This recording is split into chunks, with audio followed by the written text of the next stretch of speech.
Lundi 25 novembre de l'an de grâce 2024, mesdames et messieurs, bonsoir et bienvenue au journal sur Camnews 24 et IDFM Radio. Les titres de cette édition.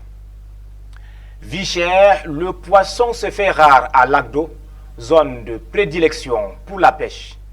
La rareté de cette denrée très prisée des populations entraîne l'inflation des prix sur le marché.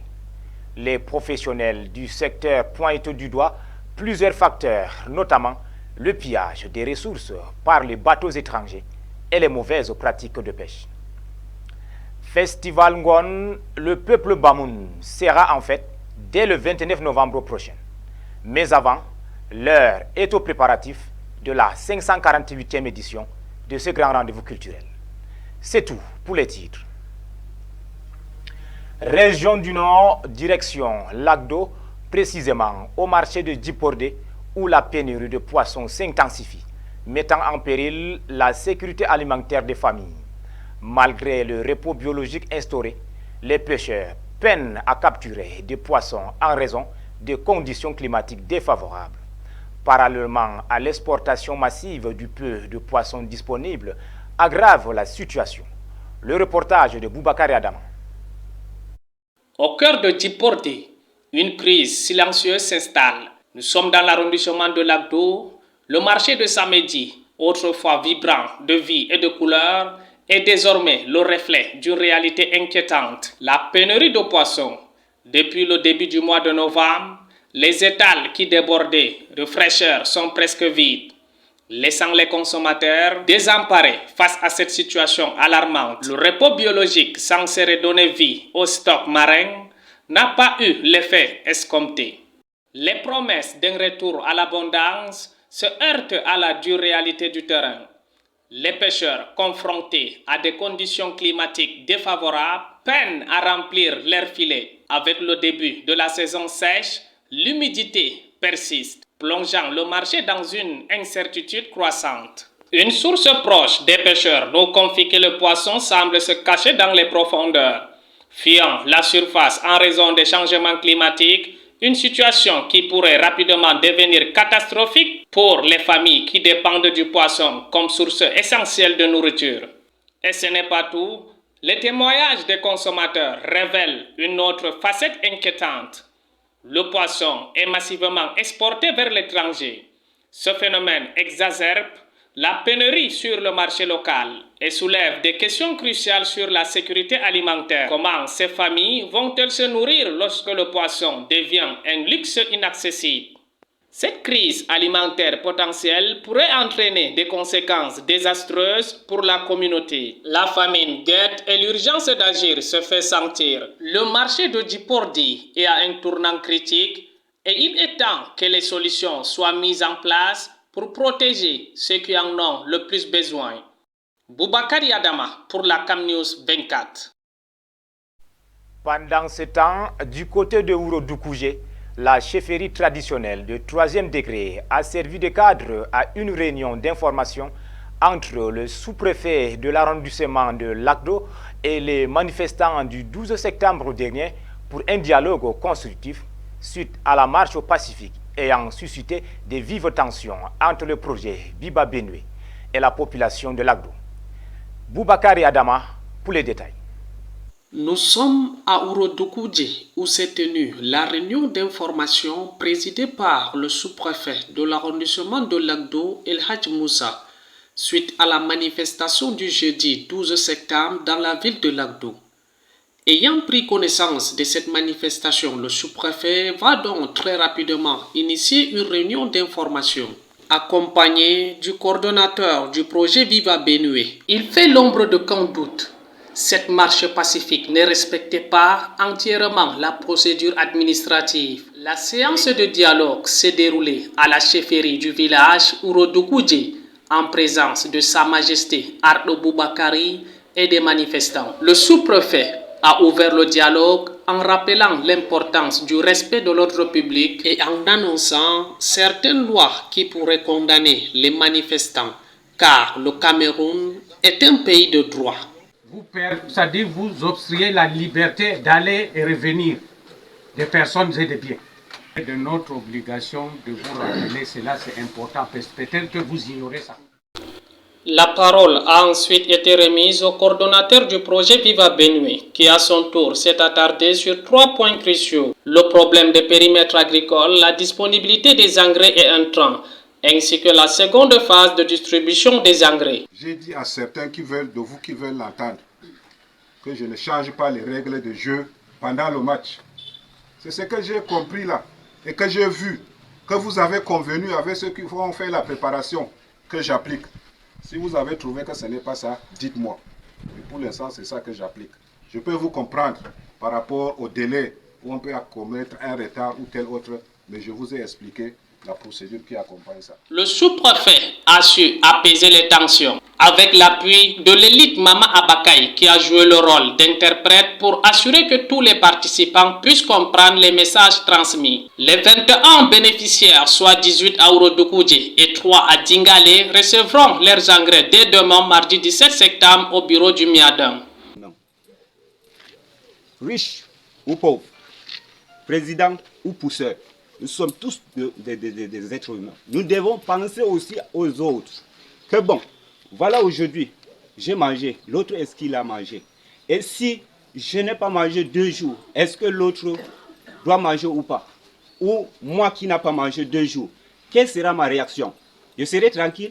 Ou bien je ne vais pas voler? Ou bien qu'est-ce que je dois faire?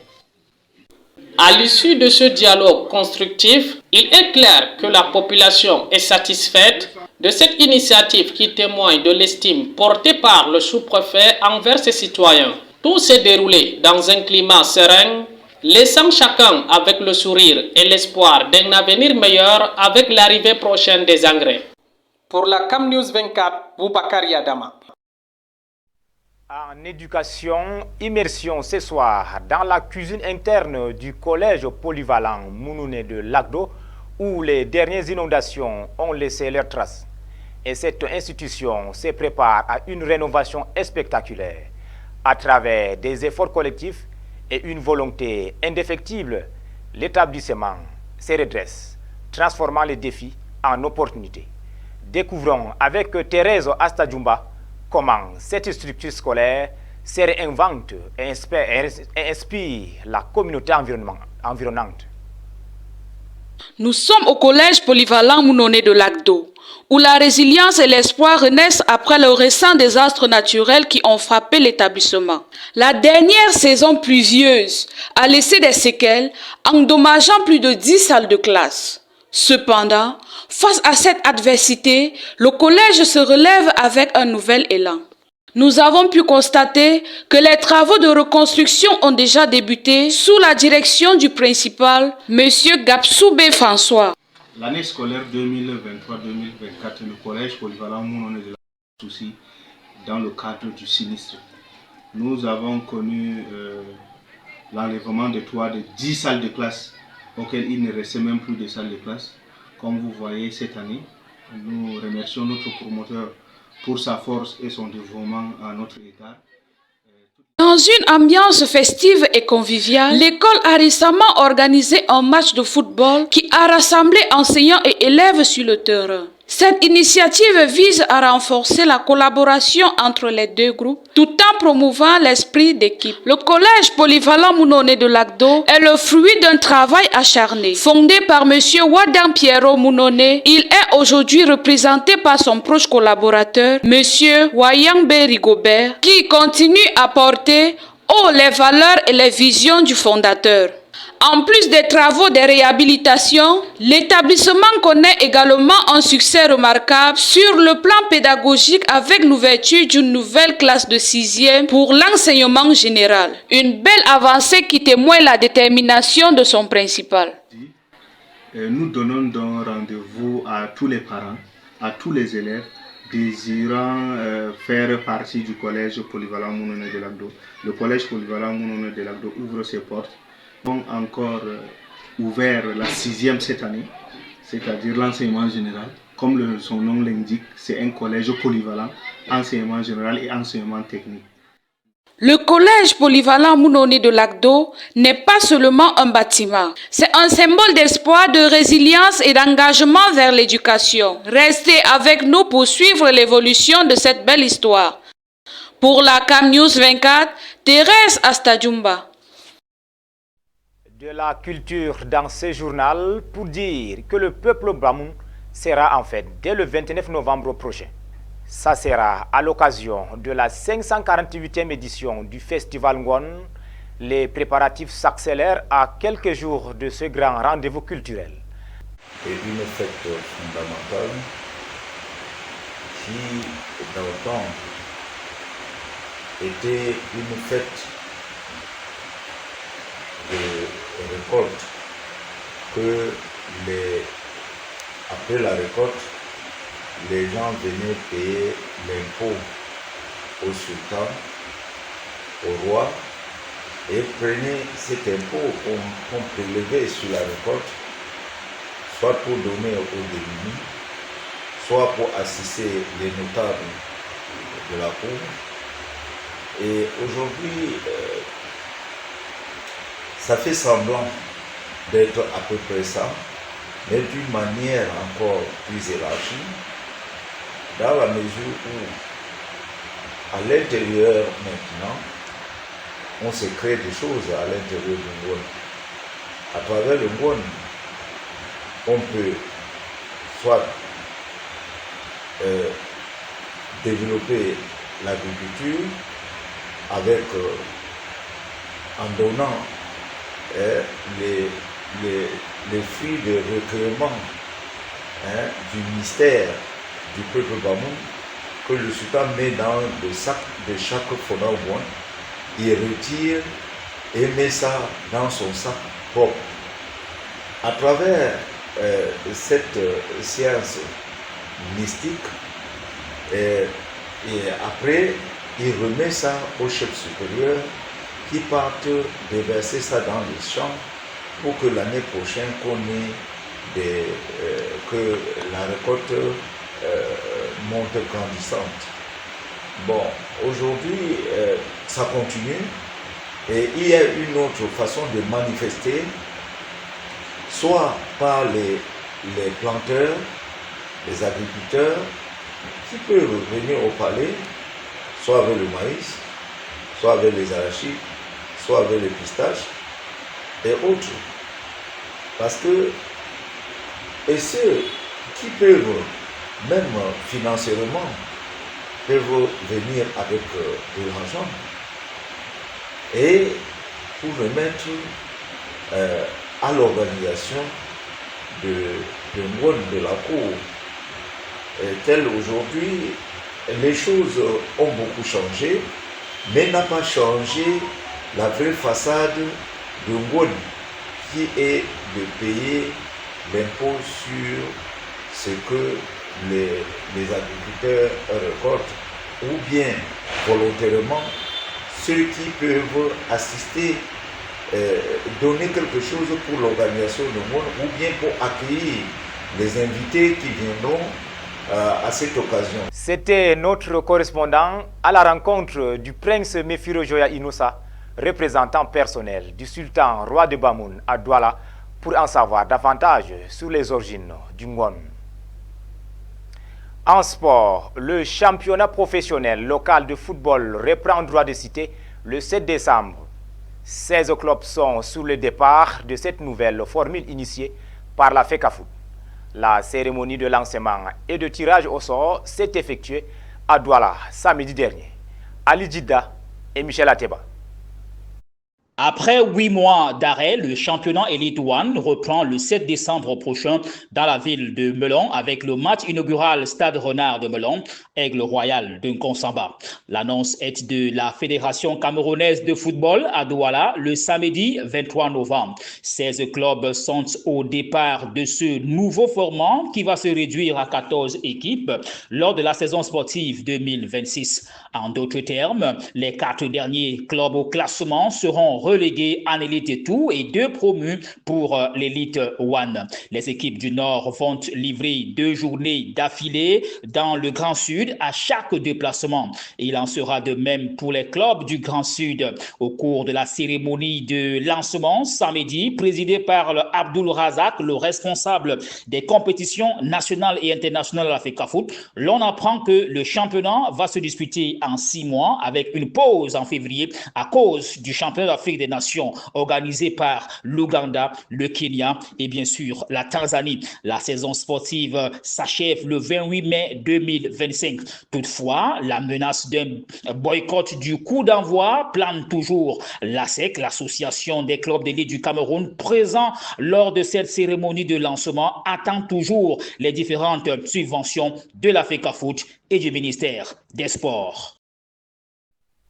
Toujours en sport, Colombo du Jae Lobo succède à Coton Sport de Garoua, vainqueur du Trophée des champions en 2023. L'équipe du Sud a battu dimanche au stade Mapelepe de Douala son homologue Victoria United 2-1. L'Oiseau du Sud soulève son 2e trophée de la saison 2023-2024. Ali Djida et Michel Ateba. Présidé par la première vice-présidente de la Fédération camerounaise de football, la finale du trophée des champions entre le vainqueur de la Coupe du Cameroun, la Colombe du Sud, et le champion du Cameroun, Victoria United alias Opopo, s'est disputée dans un stade Mapelepe presque creux. Sur l'aire de jeu, les 2 équipes ne se font pas de cadeaux. D'abord, l'Oiseau du Sud, plus entreprenant sur tous les compartiments. L'équipe ouvre le score à la première mi-temps jusqu'à la pause. Poussé par le mec public, Opopo trouve l'égalisation par Nathan Douala après une bourde du gardien de but de la Colombe du Jae Lobo. Même Colombe plus agressif sur le terrain trouve le but de la victoire pour finalement s'imposer sur le score de 2-1. C'est donc logiquement que le club du Sud soulève le trophée mis en jeu par la Fédération camerounaise de football. Toutefois, aucune précision sur la cagnotte du vainqueur, encore moins celle de l'homme du match, n'a été révélée par les organisateurs. Colombe du Jae Lobo succède ainsi à Coton Sport de Garoua, vainqueur en 2023 face à Fovu de Baham sur le score de 2-0. Nous vous proposons d'écouter ces 3 réactions captées par nos reporters. D'abord, Idriss Oumfor, gardien de but de la Colombe, auteur d'une bourde. Ensuite, Valentine Kwen, président de Victoria United. Et enfin, son homologue de la Colombe, Mathieu Ndonko. Ils ont été approchés par Michel Ateba. Les grands joueurs s'attendent au moment comme ça. On a déroulé une première mi-temps impeccable et en deuxième mi-temps, une erreur de moi, ça a failli plomber mon équipe. Je me suis racheté en gardant mon équipe. C'est ça les grands joueurs. Parfois quand tu tombes, il faut savoir élever vite. Puisque le match se joue en 90 minutes. Même à la dernière, on peut gagner. On a pu gagner ce match. Merci à Dieu. Et ça a donné tout à mon équipe. There is a problem. This is I will not say it because not everybody likes it. You know what? We are in Africa. We are in Africa. There is a lot of fight. We don't want the team to go ahead. A lot of black magic, let me see, is happening. Lorsque nous prenons les rêves de la Colombe, nous sommes bien trop professionnalisés de la Colombe. Et nous sommes sur ce chemin avec la mobilisation de toutes les lignes du Grand Sud. Tous les grands frères sont derrière, toute professionnalité de l'équipe. On ne voudrait pas que ça reste comme c'était avant, c'est-à-dire on vient seulement jouer les matchs, on n'a pas l'équipe réserve, on n'a pas les week-ends, on n'a pas les week-ends. Nous sommes en train de mettre toute cette structure en place avec l'avènement de cette nouvelle équipe. Mesdames et messieurs, c'est la fin de ce journal sur CamNews 24 Hit FM Radio. Merci d'avoir suivi.